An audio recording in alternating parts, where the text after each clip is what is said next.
Good morning, everybody. I think we have a lot of people sick today because usually this is a pretty full house. But thank you all for coming. I really, really appreciate it. And then we're doing a blood drive on March 10th. It'll be, the van will be parked in front of the Armstrong Feed. If you haven't signed up, go online and sign up because they're filling up pretty quickly, I believe. They only can take so many people because they only have their van. This should be good. So that's always a good event to participate in. We'll go ahead and jump into Ms. Dee Chavez from the Valley Center Planning Group. Have her come up and do her presentation. And then we'll go around and talk to everybody else. Good morning, everyone.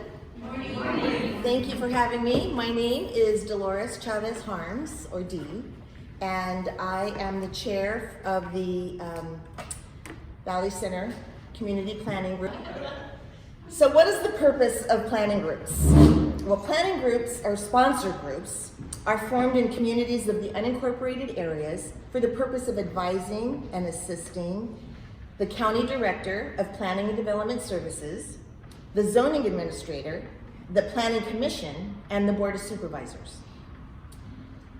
And the principal function of a planning group is to be an informative linkage of communication between the community and the county that are dealing with matters pertaining to land use. Planning groups advise the county on discretionary projects as well as on planning and land use matters.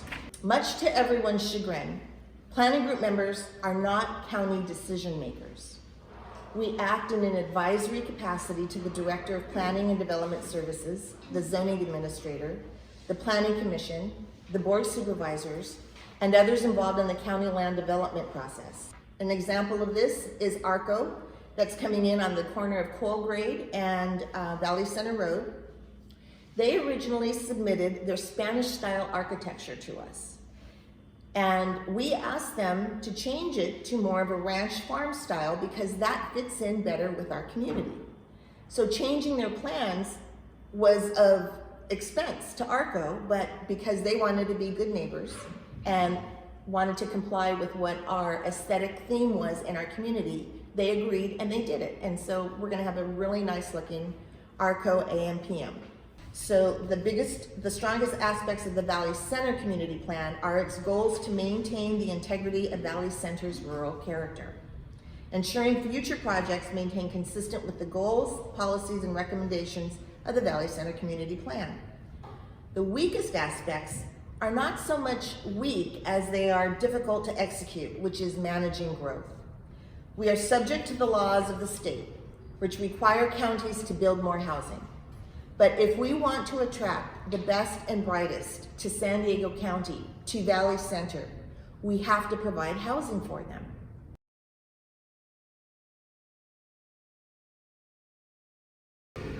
Just a couple updates at school. Yesterday, I went down to our elementary school, and we have a new counselor down there, and he was being a DJ and playing music for kids and just talking about activities for kids. They were doing some what do you call those, potato sack races and stuff. I won't comment on his ability to be a DJ, but just seeing our kids out on campus and having activities like that going is just unbelievable. And as we've kind of coming out of this backside of this Omicron, we have this week so far a total of 3 cases that have been reported to us to our schools, which is, I mean, at one point we were having close to 70 or 80 a week. And one day we had 0. It was the first day we had 0 since, before Christmas. And as we see that number tick down, the most exciting part is our attendance had dropped down to like an 84% attendance, which, I know we didn't close our schools down, but we did in a roundabout way because of how many kids we were having to quarantine who maybe were sick or not sick and understand all that. But now that it's coming out of it, we're back up to kind of pre-pandemic numbers of a 95 to 97% attendance, which is really exciting because we're getting more kids back in the schools and not sitting at home and having to deal with different issues. So that's all good news. We also are open to everything for the spring. So our open houses, our kindergarten, and now our TK with the new movement to reduce the age and get younger kids in school a little bit earlier for an additional year. Roundups. the proms, all those different things that we normally have will be happening this spring, so we're excited about that. In fact, today will be one of the first pep rallies at the high school. Their pep rallies are around the spring sports that are starting, and they're full of activities. So those things are fun to get back going. The other thing that I would comment on is, we are in the midst of this mask, do we stay or do we go type thing. We were, and I wasn't particularly very disappointed that on the announcement on the 15th didn't have any roadmap attached to it. And I think that's the most important piece is our parents, our students, and even a lot of our staff just want to know, how do we get out of this? And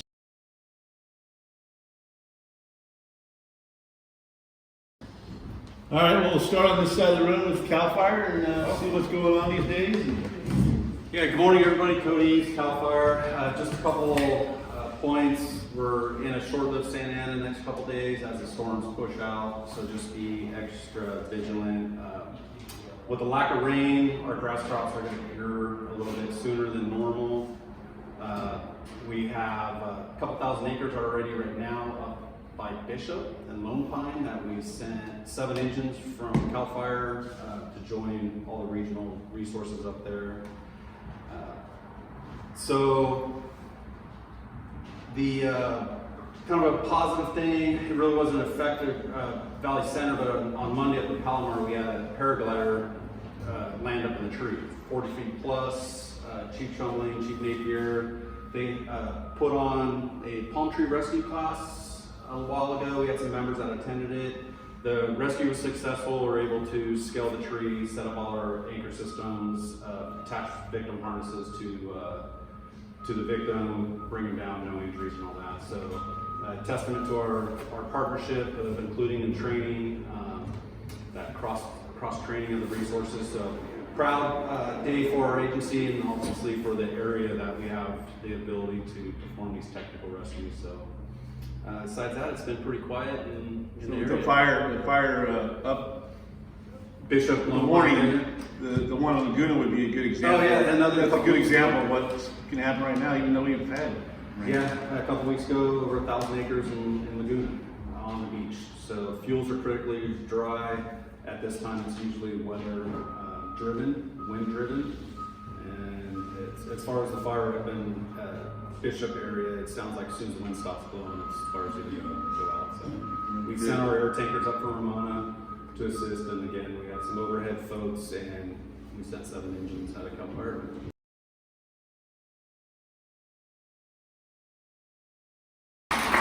Well, I know we say this, too often, in my opinion. We have our new Lieutenant Jim.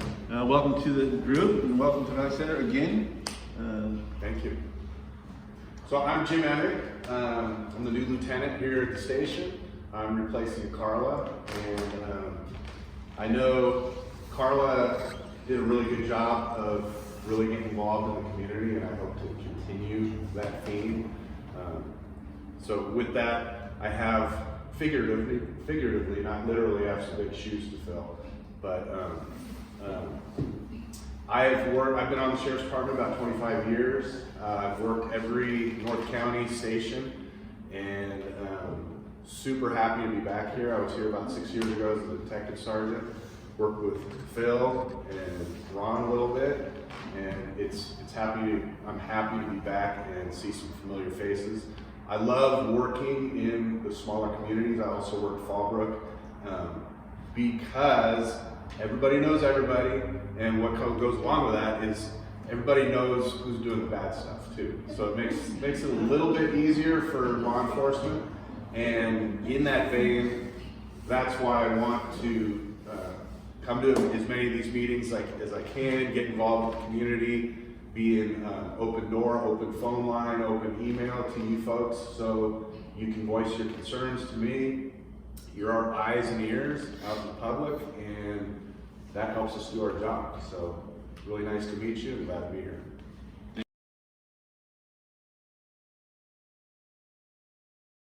We go over to Chief Joe, Mr. Napier, and coming off his big birthday celebration on Monday.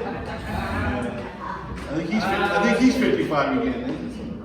Yeah, I remember 55. So, to tag on what Dee was talking about, so again, this community is about relationships. It's about our ability to best serve the community. And so the relationship of public safety with the planning group is huge, because the last question, once they go through all the things, is it right for the community? Does it suit the community's needs? Is it going to improve the quality of life for the community? Then the last question that should be asked is it safe? Is it safe for the community? Can our first responders respond to the impact of what the development is going to cause to the entire community? Do we have enough deputies to cover the impact? Do we have enough firefighters per capita to cover the impact? Do we have enough CAL FIRE units positioned correctly for all of that to occur? Because all of us live in one of the highest severity fire danger areas in the state of California, and that's reflected in the insurance that you pay. And so all of those things are connected, right? So the planning group and the fire department and the sheriff's department have to have a relationship in order for the supervisors and the state legislators to understand that the mandates come, but if there's no funding that goes with the mandate, then there's no firefighters. If there's no funding that comes with the mandate, there's no deputies. There's no Type 3 apparatus and aircraft added, helicopters added. And so you start seeing SDG&E start adding aircraft to solve some of their wildfire issues and that sort of thing. And then we develop another relationship, which is fantastic. We have some apparatus coming. So we used the CAL FIRE specification, and we ordered a brush firefighting engine so that Valley Center has 365-year coverage with CAL FIRE and with our tribal neighbors to apply a brush firefighting element to our community. Why? Because we all have to work together to keep small fires small, to prevent them from getting so out of control that it takes out entire neighborhoods.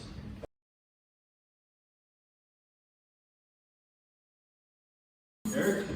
Oh yeah, I'll do a couple good things. Good morning, Eric Jockinson. What I'd like to talk to you first is about the VCBC, Valley Center Building Committee. People are like, what is that? Because most people have never heard of it. It was established in 1982, and it is a 501c3 nonprofit arm of the Parks and Recreation Department. The Building and Building Committee is the building you're sitting in, no other building. This is now, as of this year, a 100-year-old structure. So the focus of the VC, I know, it really looks pretty good for 100.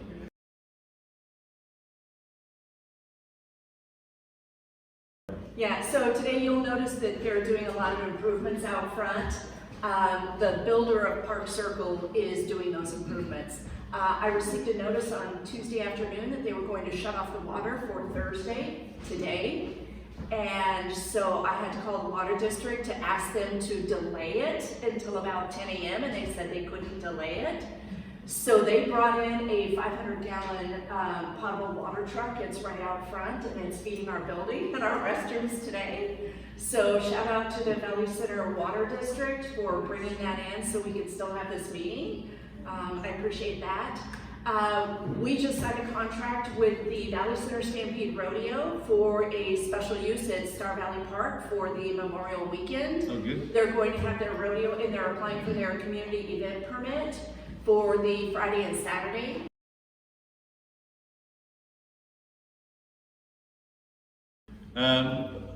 Susie, you want to go next? Hi, I'm Susie Durant from the Realty. I am also a member of the Valley Center Community Aid Group, and I'm sure you've heard of us at some point because we help the community in any way that we are needed. I just wanted to bring to your attention, for those of you that are unaware, we have had a free pantry in front of Kruger Realty since the beginning of the pandemic. It is sustained by the community, and we are quite grateful for that. We still have a lot of people in this town that are struggling, a lot of people that have been out of work for a long time. We've had a lot of, I don't know that everybody's aware of this, but because of the housing market, a whole lot of rental owners cashed in on that and sold their rental properties. So we have probably at least 400 that we know of people that have been displaced and are living in groves and trailers, are struggling every day because they don't have a roof over their head right now. And this town has a lot of them. I know nobody likes to see homelessness in this town, but we've got a lot of it. It's just not in the public view where you can see when you're driving down Valley Center Road, but we have a lot of it. So I just wanted to let you all know that if you have the ability to reach out to the community, let them know. We are always happy to have those donations because they are sustaining a lot of people that actually need it right now. Thank you. Thank you very much. And just as everybody knows, the cost of everything is going up, so that needs even more and more, getting more and more needed because of the cost of food for everybody. And not only that, but let me tell you what rental prices are now, just so you guys have an idea. For a 1-bedroom granny flat right now, you cannot find one under $1,800. To get a 3-bedroom house for a normal everyday family here in Valley Center, approximately 1,800 square feet, it's going to cost them $3,500 a month to rent. It's absolutely insanity.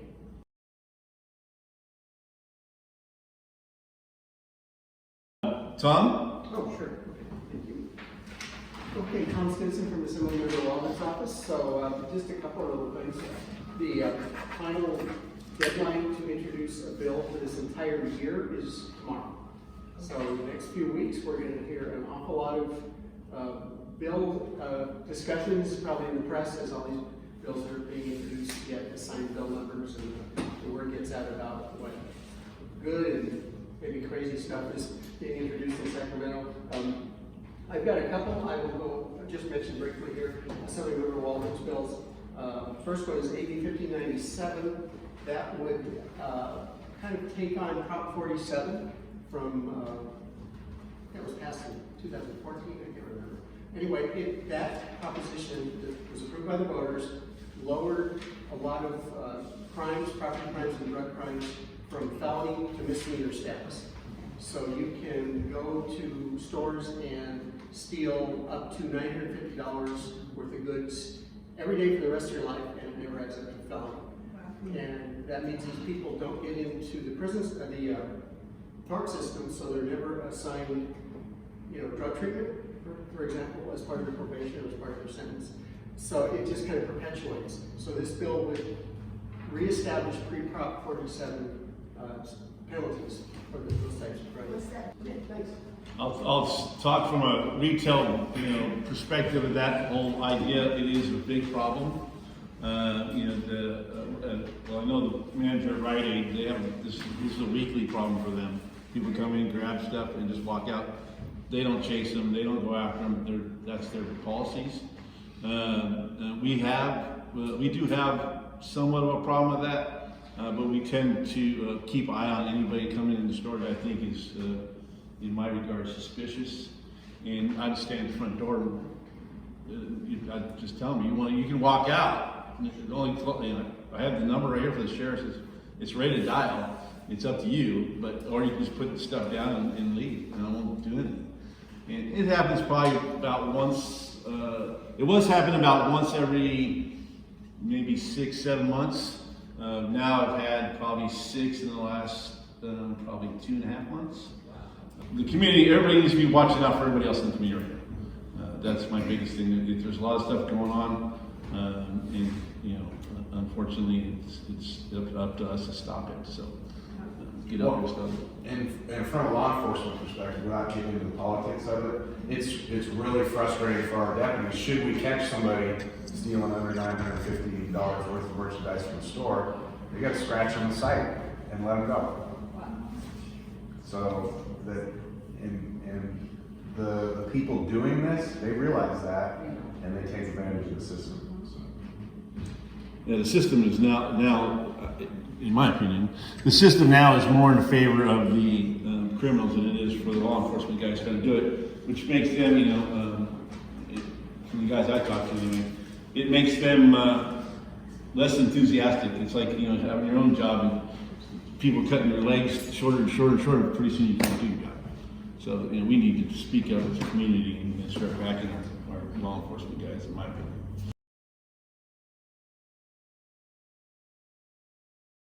The Senator also introduced SB 1006 to help law enforcement, social workers, and medical professionals get homeless individuals out of encampments and off the streets immediately. The idea is to grant funds to local law enforcement agencies that wish to utilize homeless outreach teams that will have to include a mental health professional, a medical services professional, a representative from the county welfare department, and a law enforcement officer. The idea being that these teams will be able to immediately assess the needs of those homeless individuals and determine the best option for their housing or medical needs.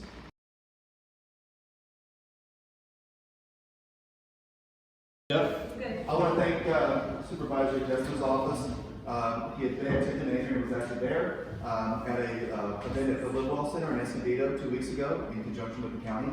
We did a health fair. And the week before that, Supervisor Desmond also recognized our company, Neighborhood Healthcare, as Neighborhood Healthcare Day on January 25th at the supervisor meeting. Well, I think that covers us for this month. I thank you, everybody, for coming out. Appreciate all your help and support the community. Good luck. Have a great month. We'll see you next in March.